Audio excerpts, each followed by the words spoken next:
దాదాపు 15 సంవత్సరాలుగా ప్రతివాదనలు జరిగినటువంటి ఓఎంసీ కేసు చివరికి ఎట్టకేలకైతే మాత్రం కోర్టు తీర్పు ఇచ్చినటువంటి నేపథ్యం దాదాపు నలుగురికి శిక్షార్హులుగా కోర్టు ప్రకటించినటువంటి నేపథ్యంలో మరి దాదాపు 229 మంది సాక్షులను కూడా విచారించినటువంటి నేపథ్యం. అందులో 77వ సాక్షి అయినటువంటి తపాలా శ్యామ్ ప్రసాద్ అనేది తను ఇచ్చినటువంటి ఏదైతే ఉందో ఆధారాలు కావచ్చు ఇతరత అనేక అంశాలు చాలా కీలకంగా మారాయి అని చెప్పి చర్చ జరిగినటువంటి నేపథ్యం. ఇటువంటి పరిస్థితుల్లోనే మనతో పాటు తపాలా శ్యామ్ ప్రసాద్ ఉన్నాడు.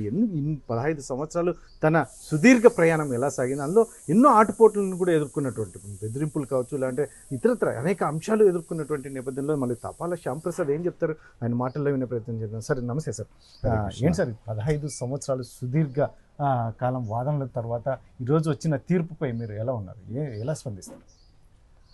ఆలస్యమైనప్పటికీ కూడా శ్రీకృష్ణ భగవాన్ దయతో న్యాయం జరిగిందని మేము భావిస్తున్నామండి. ఎందుకంటే ఎవరైనా కూడా ఆ రోజుల్లో లాలూ ప్రసాద్ యాదవ్ గారు ఆయన పెద్ద మాస్ లీడరు అయినప్పటికీ ఆయన చేసిందే తప్పు. ఈ కేసు మీద Obulapuram mining company Gali Janardhan Reddy and company ముందు లెక్కేస్తే నథింగ్. అది నాకు తెలిసి ఒక 5 కోట్లో 10 కోట్లో అయినా కూడా ఆయన వృద్ధాప్యం అన్నా ఇదన్నా ఏమీ కనికరించలేదు. చట్టము అతన్ని శిక్షించడం జరిగింది. కాబట్టి justice delayed is justice denied అని మేము ఎంతో బాధపడ్డాము. లేఖలు రాశాము. జడ్జి గారిని పోయి రిటైర్డ్ జడ్జి గారిని సంప్రదించి ఎలా చేయాలా ఏమని వాళ్ళ సలహాలు కూడా తీసుకొని ఇచ్చేసాము. ఇప్పుడు నేను చెప్పేదేమంటే అతనికి ఏదో శిక్ష పడిందని మేము జబ్బలు చర్చుకోవడం లేదు. మనస వాచ కర్మణ ఈరోజు ఏకాదశి పర్వదినం. నేను చెప్పేది ఏమంటే గాలి జనార్దన్ రెడ్డి గారు తెలిసో తెలియకో ఆ కరటక దమనకులు ఆ కాపు రామచందర్ రెడ్డి తర్వాత ఆ డి రాజశేఖర్ అని ఇట్లా వీళ్ళ మాటలన్నీ విని తెలుసో తెలియకో చాలా నేరాలు ఘోరాలు చేయడం జరిగింది. ఇప్పటికైనా ఆయన మనస్సు మార్చుకొని నేను విన్నవించేది ఏమంటే ఒకప్పుడు ఆయన నాకు మిత్రునిగా నేను ఇప్పుడు సలహా చెప్పేది ఏమంటే అయ్యా నువ్వు చేసిందే తప్పులు ప్రాయశ్చిత్తం చేసుకో. ఇప్పుడు న్యాయదేవత నీకు శిక్షించింది. నువ్వు ధర్మదేవతను ఆశ్రయించి అమ్మా నేను ఇన్ని తప్పులు చేశాను, అదో పలానోళ్ళకి ఇంత మోసం చేశాను, పలానోళ్ళది దోపిడీ చేశాను. మీకు ఇంతకుముందు కూడా చెప్పానండి. మన సీఎం రమేష్ గారి చిన్నాన్న గారే 600 కోట్లు ఇండైరెక్ట్గా వేరే వాళ్ళ ద్వారా తీసుకొని చట్టంలో ఉండే లొసుగులన్నీ ఇది చేసుకొని ఆయన ఎంతో కృషించి నశించి కడాకు చనిపోవడం జరిగింది. కాబట్టి నేను ఇటువంటి వాళ్ళందరి బాధ వ్యధ నీ కుటుంబం మీద పడుతుంది. పెద్దలు చెప్తారు కదా మనం చేసిందే తప్పు మన పిల్లలు కూడా అనుభవిస్తారు అని. కాబట్టి నేను చెప్పేది ఏమంటే ఇప్పుడు రత్నాకరుడు రామాయణం తీసుకుంటే రత్నాకరుడు ఒక నారదముని యొక్క మంచి వాక్యాలతో మంచి దీంతో రత్నాకరుడు మహర్షిగా మారలేదా? వాల్మీకి మహర్షి కాలేదా? అట్లా అంతకంటే నువ్వేం కాదు కదా. తర్వాత అంగుళమాళీకుడు అని బుద్ధావతారంలో ఎంతోమందిని చంపి ఆ చంపిన వేరేళ్లను మెడలో వేసుకొని తిరిగినాడు ఆయన అంగుళమాళీకుడు. అతను కూడా ఒక సత్ప్రవర్తన గురువుల ద్వారా ఇంకొకరి ద్వారా మారిపోయి మనిషిగా తిరిగి మోక్షం పొందినాడు. అంతకంటే గలజనార్దన్ రెడ్డి ఏం చేయలేదు. కాబట్టి నేను చెప్పేది ఏమంటే ఆయనకు ఇప్పటికైనా మార్పు రావాలా మీలో సత్ప్రవర్తనతో. అందరివి ఈరోజు ఆయన 100 రూపాయలు కొనిండే ఆస్తి పొద్దు 10,000 అయింది. దీంట్లో ఇచ్చేదే నువ్వు, నీ చేతి నుంచి ఏమి ఇచ్చేది కాదు. ఈ దోపిడీ చేసిన సొమ్ము ఇది అంతా మీరు కూర్చొని ఇప్పుడు ఎట్లా నీకు టైం ఉంది, బాగా టైం ఉంది. సార్ ఎందుకు సార్ మీరు ప్రధానంగా గాలి జనార్దన్ రెడ్డిని టార్గెట్ చేయడానికి ప్రధాన కారణం ముఖ్యంగా ఎందుకంటే రాబోయే కాలంలో కూడా ఇది కంటిన్యూ అవుతుందా? ఎందుకంటే ఈరోజు శిక్ష పడింది, ఆయనకు ఒక ప్రధానమైన తీర్పు కూడా ఇచ్చినటువంటి నేపథ్యం. ఇటువంటి పరిస్థితుల్లో మీరు ఈ పోరాటం అనేది ఇంకా కంటిన్యూ ఉంటుందా? ఆయనలో మార్పు వస్తే తప్పకుండా ఉంటుందండి. ఆయనలో మార్పు వస్తే ఇప్పుడు మేము చాలా సెక్షన్స్ కింద అది మరీ మీకు చెప్తాను ఆన్ ది రికార్డు చాలా సెక్షన్ల మీద ఇంకా కొన్ని కేసులు చేయడం జరిగింది. హైకోర్టులో అప్రోచ్ కావడం జరిగింది. ఆయనలో మార్పు వచ్చింది, ఆయన అందరికీ న్యాయం చేస్తున్నాడంటే తత్క్షణమే మేము అవన్నీ విత్డ్రా చేసుకుంటాం. అంటే మార్పు అంటే ఏం కోరుకుంటున్నారు? ప్రజలకు మేలు చేసే విధంగా లేకుంటే తపాల్ శ్యామ్కి మేలు జరిగే విధంగా? తపాల్ శ్యామ్ ఒక్కడు నథింగ్ అండి ఈ కేసులో. Tapal Shyam Prasad is nothing in this case. Is one of the part. వేల మంది, వందల మంది బీదవాళ్ళు, ముస్లిం సోదరులు. నేను మీకు చెప్పాను నాయుడు గారు ఇంతకుముందే, నేను కార్ అరేంజ్ చేస్తా, బళ్ళారికి పోదాం. ఎంతమంది అక్కడ గోడాడుతున్నారు, విధవరాళ్ళు. మన హిందూ ధర్మశాస్త్రంలో ఏముందంటే, బ్రాహ్మణుడు, స్త్రీ, విధవరాలు, బాలుడు, వీళ్ళ మీద ఎవరైతే నేరాలు చేశారో వాళ్లకు చరిత్ర క్షమించదు. కాబట్టి నేను ఆయనకు ఇప్పుడు విన్నపం చేస్తున్నా. నేను నిజంగా అంటే భుజాలు ఎత్తాడు, ఇరుకోవడం లేదు. ఆయన ఏదో జైలుకు తపాలశ్యాము సొంత లబ్ధి కోసం, సొంత లబ్ధి కోసం కాదు. నాకు రూపాయి వద్దు, నేను నష్టపోయినా కష్టపడినా నాకు రూపాయి వద్దు. ఈ సభాముఖంగా ఈ మీడియా దీని వరకు చెప్తున్నా, నువ్వు ఎంతమందికి మోసాలు చేసావని నీ ఆత్మసాక్షికి తెలుసు. లేదా నేను పిలుచుకోపోతాను, మీడియా వాళ్ళందరూ రండి నా ఖర్చులతో. అక్కడ ఎంతమందికి నువ్వు అన్యాయం చేశావు. ఒక ఆమె విధవరాలు ఓ అని ఏడ్చింది మా దగ్గరికి వచ్చి. అట్లా వాళ్ళందరి గోడు నీకొద్దు. ఈ 15 సంవత్సరాల కాలంలో తపాలా 17 సంవత్సరాలు చాలా టార్గెట్ అయ్యాడు, చాలా మందితో ఇన్ఫ్లుయెన్స్ చేయాలని చెప్పి కూడా చూశారని చెప్పేసి చెప్తారు. ఏంటి ప్రధానంగా ఏమైనా చెప్పగలరా? నాకు మీ నోటీస్లో ఉన్నాయి. చెప్పారు, అనంతపురంలో ఉండే లీడర్లతోనే 10 కోట్లు ఇస్తాము, 20 కోట్లు ఇస్తాము, లేదా మేము చూసుకుంటాము, అతను ఏం కావాలో చేస్తామని చేయడం కూడా జరిగింది కదా. బళ్ళారిలో నాకు అనవసరమైన కేసులు పెట్టి, నా మీద దొమ్మి కేసు పెట్టి ఇది వేస్తే చెప్పాను నిన్న కూడా. ఆయన సోకాల్డ్ 3 టర్ములు ఎమ్మెల్యే అయ్యాడండి దివాకర్ బాబు, బళ్ళారి. ఆయన నా జూనియర్, అతను స్కూల్లో. ఆయన మీద ఈ దొమ్మి కేసులో తీసుకుపోయి 46 రోజులు ఆయన రిమాండ్కి పోయాడు. తర్వాత నేను తప్పించుకోవడం ఇది జరిగి మళ్ళీ పోయి బెయిల్ వేసుకొని నన్ను రిమాండ్ అని మళ్ళీ ఇమ్మీడియట్గా బెయిల్ ఇచ్చారు. ఈ విధంగా నువ్వు దొరికిన వాళ్ళని దొరికినట్లుగా మోసం చేశావు, అన్యాయం చేశావు. నేను చెప్పేది ఇప్పుడు హంబుల్ రిక్వెస్ట్ టు గాలి Janardhan Reddy and family and his colleagues, గతం గతాహ. ఇప్పుడు మీరు మార్పు రావాలి. మార్పుతో మీరు మహర్షులు కండి అని చెప్తున్నా. నేను ఇదే విషయమై కావాలంటే ఆయన అనుమతిస్తే, గాలి జనార్దన్ రెడ్డి అనుమతిస్తే, నేను నాలో మార్పు వచ్చింది రమ్మంటే నేను పోయి జైల్లో కానీ నేను బోధిస్తా.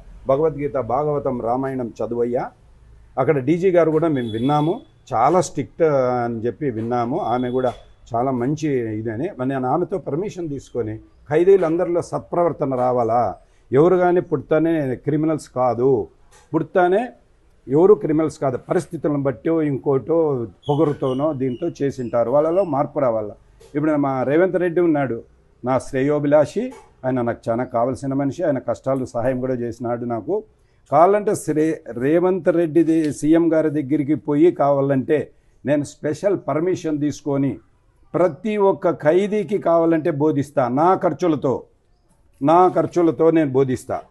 ప్రతి ఒక్క మనిషిలోనూ ఇది చేంజ్ అనేది రావాలా, అది నా కోరిక. అంతేగాని నాకేదో లబ్ధి కావాలా, ఇది నాకు భగవంతుడు ఇచ్చాడండి, నేను కష్టపడ్డాను, ఇది చేశాను. అంతకుముందు చంద్రబాబు నాయుడు గారు నాకు ఎన్నో విధాల, నాకు చంద్రబాబు నాయుడు గారిని ఎప్పుడూ మేము అనుక్షణం, ఒకవేళ ఆయన దగ్గరకు లేకపోవచ్చు కానీ ఎప్పుడూ అనుకుంటాం చంద్రబాబు నాయుడు గారిని. ఆయన నాకు ఆ కాలంలో 10 to 11 టైమ్స్ ఫోన్ చేసి, నేను అజ్ఞాతంలో ఉన్నా కూడా పలానా రోజు నీకు ఫోన్ వస్తుందని చెప్తే హైదరాబాద్ నుంచి ఎన్నోసార్లు మాట్లాడాడు. నన్ను పర్సనల్గా పిలుచుకో. నాకు విఐపి లాంజ్ అంటే తెలియదండి, బెంగళూరు. ఇప్పుడు చంద్రబాబు నాయుడు మీకు సపోర్ట్ చేశాడు అంటున్నారు. గాలి జనార్దన్ రెడ్డి మీద అగెనెస్ట్గా చేశారా, లేదంటే అక్కడ ప్రాంతంలో ఈ ఖనిజాన్ని అంతా కొల్లగొట్టారని, లేదంటే తపాలా శ్యాము ఏదైతే ఉందో మీ పర్సనల్ ఇంట్రెస్ట్ మీద మీకు సపోర్ట్ చేశారు? ఏ రకంగా సపోర్ట్ చేశారు? ఆ రోజుల్లో అయ్యా నేను చంద్రబాబు నాయుడు గారికి డైరెక్ట్ ఫోన్లో మాట్లాడేంత నాకు కెపాసిటీ లేదు కదా. ఆ రోజు మాకు జరిగిన అన్యాయము, సదరు క్వారీ టపాల్ తిమ్మప్ప పేరుతో ఉండేది ఇవ్వడం ఇల్లీగల్ అని చెప్పి కోర్టు కొట్టేస్తే ఇమ్మీడియట్గా నెక్స్ట్ అవర్లో ఫోన్ చేశాడు సారు. ఎందుకంటే టపాల్ శ్యాంప్రసాద్ మీద కాదు అక్కడ ఇంట్రెస్ట్. టపాల్ శ్యాంప్రసాద్ తెలుగుదేశం సింపథైజరు, ఇది అంతకుముందు మా మామ మున్సిపల్ చైర్మన్ చేశాడు, ఎమ్మెల్యే చేశాడు, అది కాదు. అక్కడ ఇతడు ఒక బాధితుడు, ఇక్కడ అన్యాయంగా ఒక క్వారీ లీజ్ ఇవ్వడం జరిగింది అని చంద్రబాబు నాయుడు గారు చూపించారే కానీ శ్రద్ధ నా మీద పర్సనల్ అని నేను అనుకోవడం లేదు. అంటే ముఖ్యంగా ఇప్పుడున్న పరిస్థితుల్లో మీరు ఇప్పుడు గాలి జనార్దన్ రెడ్డిని ఈ అంశంలో టార్గెట్ చేసినటువంటి నేపథ్యంలో మరొక కేసు కూడా ఆయన ఎమ్మెల్యేగా అన్ఫిట్ అనేది కూడా మీరు ప్రధానంగా పోరాడుతున్నటువంటి, ఎస్పెషల్లీ వాళ్ళ భార్యకు కారు ఉన్నా కూడా లేదని చూపించారని, లేదంటే తనకు కారు లేదని చెప్పి ఇటువంటి అంశాలతో కూడా మీరు కోర్టు మెట్లు ఎక్కినటువంటి నేపథ్యం. దీని మీద కంటిన్యూ ప్రోగ్రామ్ ఎక్కినాము, చేస్తాము.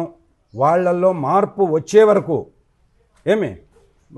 మార్పు వచ్చే వరకు మేము పోరాడతాం. మార్పు రేపు వచ్చింది అనుకో, ఎల్లుంటే మేము మిత్రులు అవుతాం. మేము అంటే నేను కొన్ని పర్సనల్ వేశాను. ఏమి ఆయన చేయకూడని పనులన్నీ చేశాడు. ఏమి 80 కోట్లండి, నేను చెప్పేది అబద్ధం కాదు. అనంతపూర్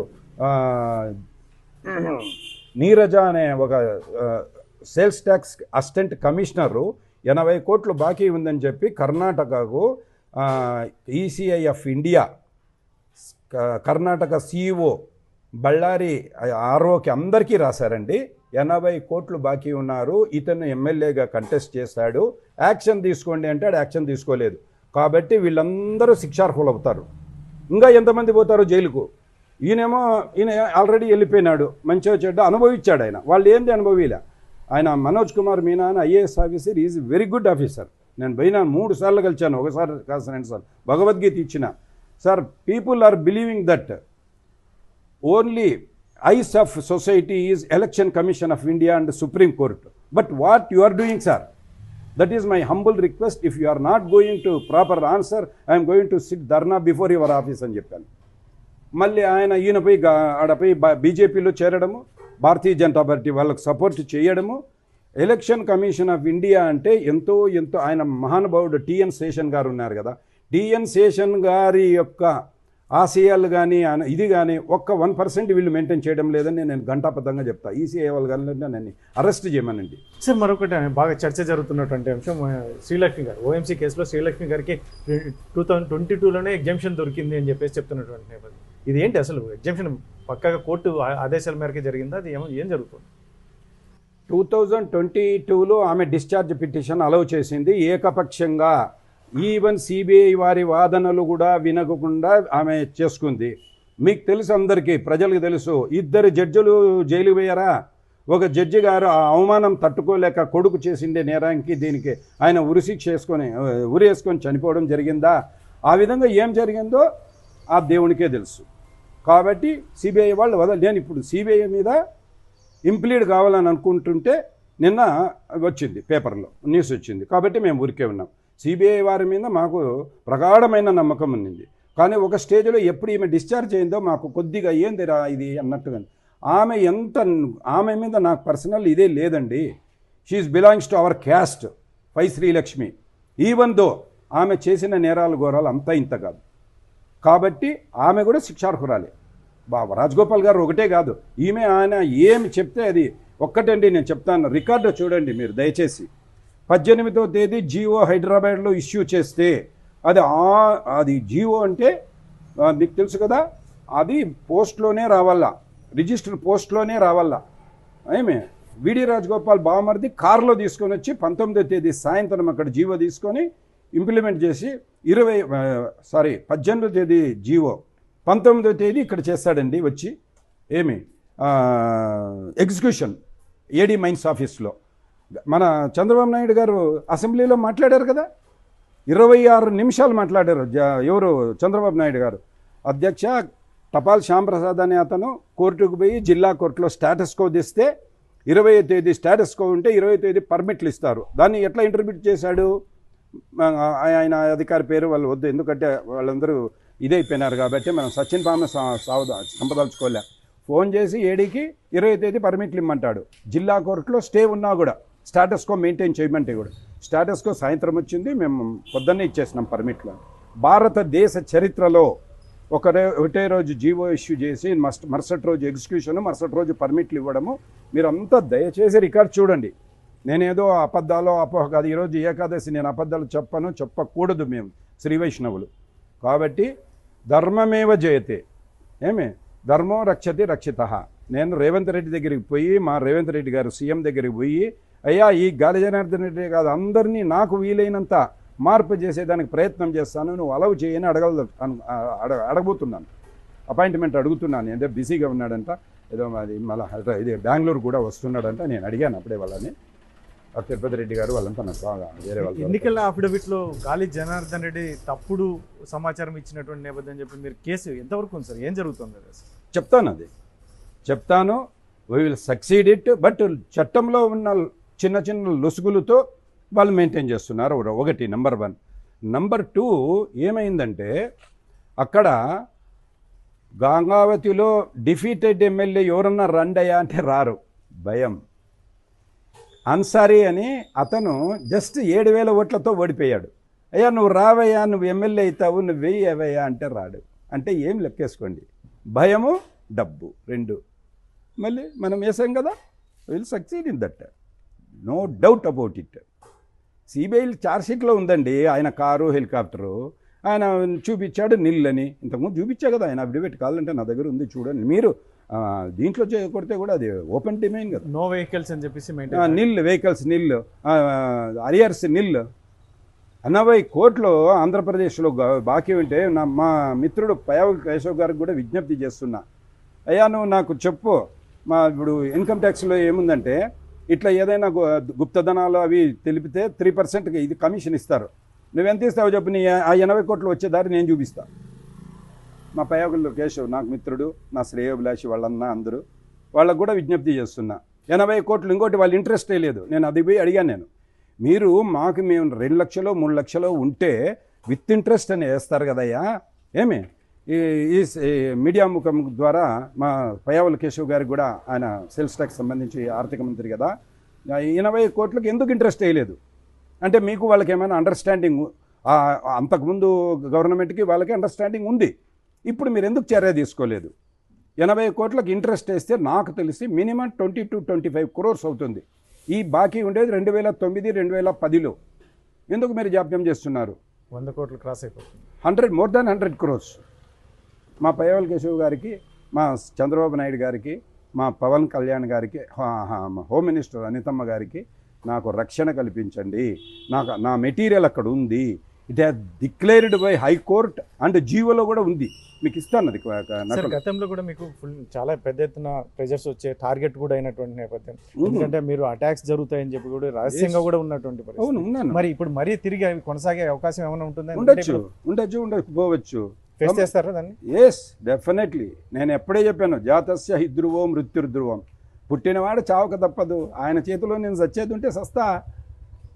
మా పరిటాల రవి అంత పెద్దోడు, పరిటాల రవి కంటే నేనెంత, మళ్ళీ టైం వచ్చినప్పుడు అందరూ పోతారు, కానీ ఏమైతుంది కానీ పోరాటం ఆగదు. గాలి జనార్దన్ రెడ్డి మీద ఫైట్ మాత్రం ఆగదు ఎట్టి పరిస్థితుల్లో. ఆయనలో మార్పు వచ్చిందని చెప్పమనండి, నేను పోయి మాట్లాడతాను. విత్ ఇన్ 1 వీక్లో నేను అంటే నా పర్సనల్ కేసు, వేరేటివ్ కాదు. సిబిఐ వాళ్ళ జోలికి పోకూడదు, అది వాళ్ళ టార్గెట్. ఇప్పుడు నేను వేసే సెక్షన్స్ ఇవన్నీ మినిమం 6 years ఇంప్రిజన్మెంట్ అవుతుంది మినిమం. అన్ని సెక్షన్స్ కింద ఆయన మోసం చేశాడు. పోండి మీరు సేల్స్ ట్యాక్స్ ఆఫీస్కి పోతే వాడు ఏమంటాడు తెలుసా? అప్పుడు కాపురామచంద్ర రెడ్డి ఫోన్ చేసి వాడేవాడు థర్డ్ పార్టీ అడిగితే ఎట్లా అంటే అన్నీ ఇచ్చారు, నాకు ఇచ్చారు, 80 కోట్లు బాకీ ఉండేది ఇచ్చాడు. అఫిషియల్గా ఇవ్వయ్యా అంటే లేదు సార్ మీరు థర్డ్ పార్టీ, నేను ఇచ్చే కాదు అంటాడు. మీరు ఇప్పుడున్న పరిస్థితుల్లో రాష్ట్ర ప్రభుత్వం, గతంలో అయితే మాత్రం గాలి జనార్దన్ రెడ్డికి కొంచెం అనుకూలంగా ఉంది గత ప్రభుత్వం, మరి ఈ ప్రభుత్వంలో మీకు ఏమైనా సపోర్ట్ కావాలని చెప్పేసి ఆలోచనలు ఏమైనా ఉన్నారా? మీరు సపోర్టు కావాలి కదండి, నేను ఒక్కడే ఒక సింగిల్ మ్యాన్గా నేనేం చేయలేను కదా. నాకు సపోర్టు ఇచ్చి లీగల్గా నేను అడిగేది 29,700 టన్నులు అడు ఉందని డిక్లేర్ చేసింది గవర్నమెంట్. మాది 2 లక్షల టన్నులు ఉందయ్యా, మాదే, మా క్వారీ మాకే ఇవ్వండి, నేను 2007లో వేసా. అవన్నీ చూడండి, రికార్డు మైన్స్ ఆఫీస్కి పోయి చూడండి. నేను అబద్ధాలు అభూత కల్పన చేయడం లేదు. ఆ 2 లక్షల టన్నులు డబ్బు నాకు వచ్చింది అనుకోండి, ఎయిదర్ కాంపెన్సేషన్ ఆర్ గవర్నమెంట్ అది నాకు తవ్వుకోవడానికి అనుమతి ఇవ్వాలా, సుప్రీంకోర్టు ఫైండింగ్స్ ఉన్నాయి, ఇస్తే నేను 50% బ్రాహ్మణులకు, బీద బ్రాహ్మణులకు, బీద వ్యక్తులకు, ఓసీలకే ఎక్కువ ఇస్తా. ఎందుకంటే బీసీలకి, ఎస్సీలకి, ఎస్టీలకి గవర్నమెంట్ అంతో ఇంతో సపోర్ట్ చేస్తూ ఉంది. ఎస్సీ ఎస్టీ దీంట్లో కూడా మెరిటోరియస్గా బాగా మంచిగా చదివింటే వాళ్ళ ఇంటికి పోయి నేను సాయం చేస్తా. ఇది నా యొక్క టార్గెట్. నేను my humble request to our mines minister and మా Chandrababu Naidu garu and Pavan Kalyan garu, please do the justice. I'm not asking help, do the justice. Since 23 years, I am struggling with this giants. Sir ఎన్ని హెక్టార్లకు మీకు పర్మిషన్? మాకు అప్పుడు మా తాతగారి పేరుతో ఉంటే 231 acres. ప్రస్తుతం ఇప్పుడు వాళ్ళు దాన్ని 68.5 కట్ చేసుకొని అంతర్గంగమ్మ కొండని అది ఇదని ఏదేదో చేశారు వాళ్ళు. అది ఇంకా సిబిఐలో ఉంది కాబట్టి, సిబిఐ కేసు కాబట్టి ఇప్పుడు మనం దాని గురించి మాట్లాడుకునే అవసరం లేదు.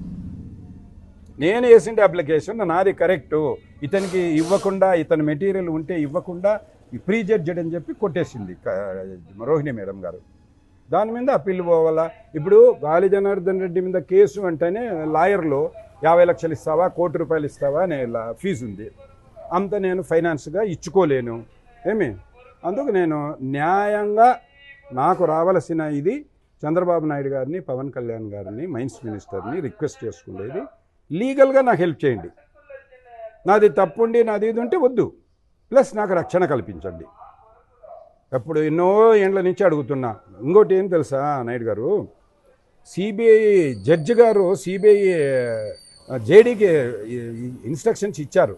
టపాల్ Shyamprasad is one of the witness, please protect him అని చెప్పి.